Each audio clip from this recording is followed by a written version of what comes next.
What's up, everybody? I'm OBG for TastingSkills.com, and this is your booze.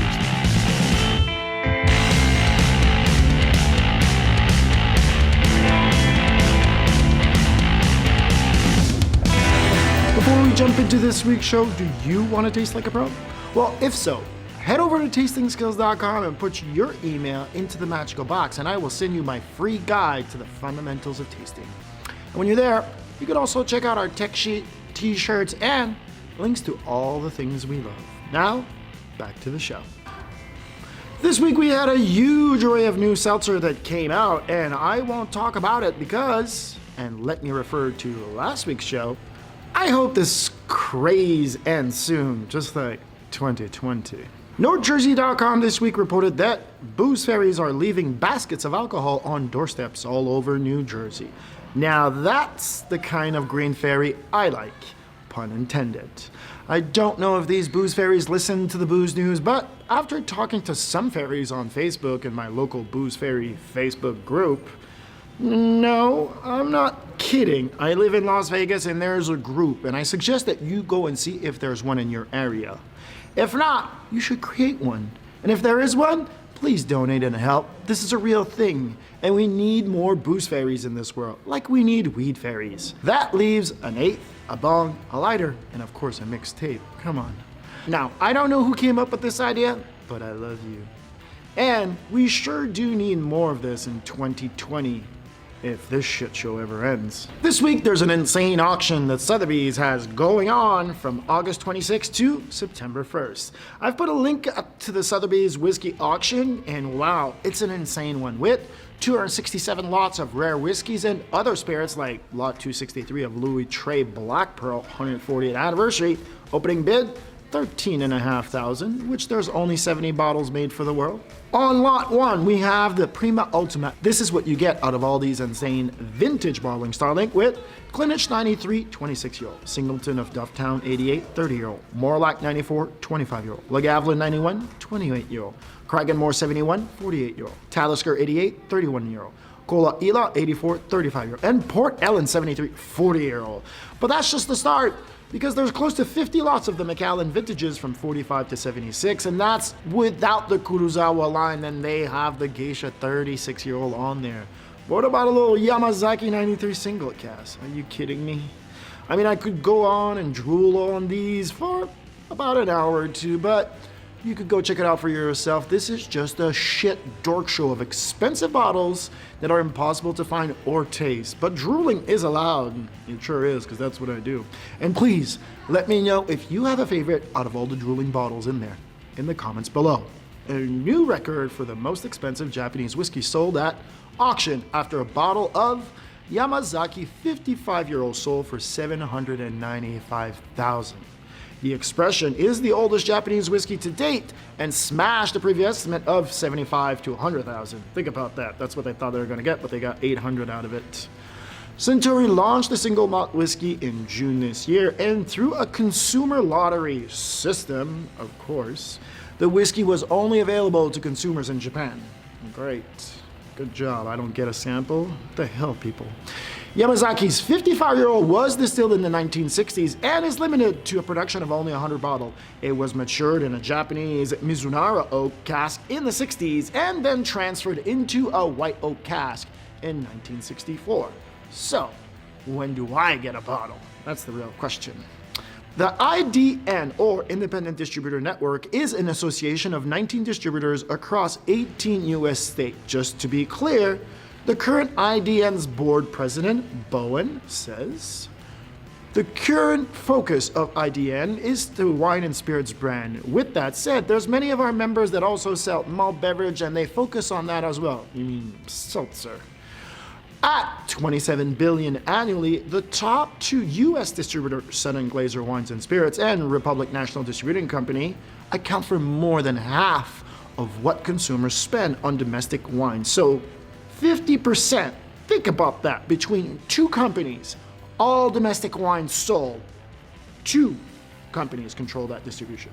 The present U.S. alcohol distribution situation gives consumer a wider selection than they've ever had before. Yet many small to medium-sized producers have limited or no access to the national distribution pipeline, simply because they either cannot offer a national distributor enough product or enough incentive to support product.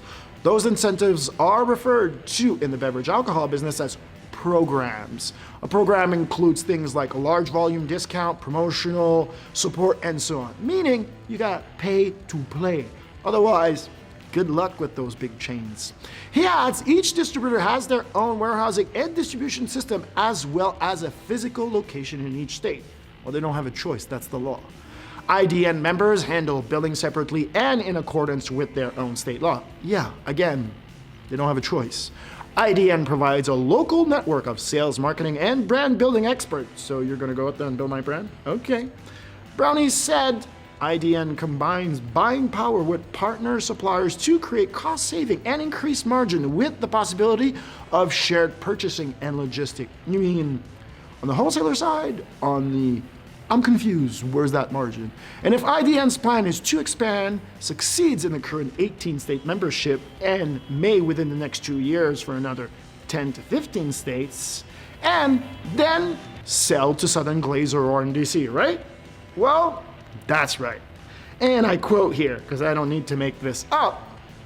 Each of the present 19 member companies is family-owned and often multi-generational. It would be a real plus if they remain that way, but who knows? What can happen?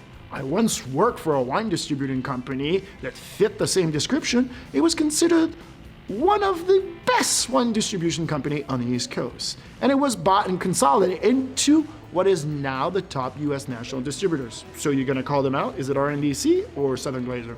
I'm confused. Which brings us to Hold My Beer.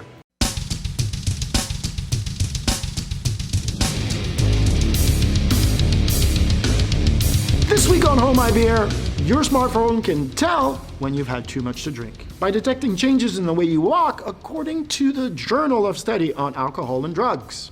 Yes, having a real-time information about alcohol intoxication could be important for helping people reduce alcohol consumption, preventing drinking and driving, or alerting a sponsor for someone in treatment, according to lead researcher Brian Sufatello, MD.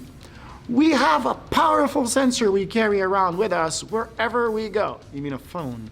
Sufatello says we need to learn how to use them to best serve the public health and not sell all the data and get rich off of it, right?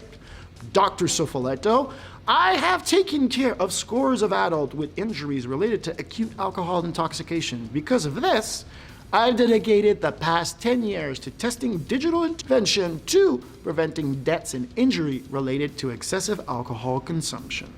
In 5 years, I would like to imagine a world in which if people go out with friends and drink at risky level, Sufatello says, they get an alert at the first sign of impairment and are set strategies to help them stop drinking and protect them from high-risk events like driving and interpersonal violence and unprotected sex encounters. You mean like all the best things in fucking life, you moron? Anyway, going forward, Sufatello and his colleagues plan to not only build on this research detecting real-world signature of alcohol-related impairment, but also identify the best communication and behavioral strategies to influence and support individuals during high-risk periods such as intoxication.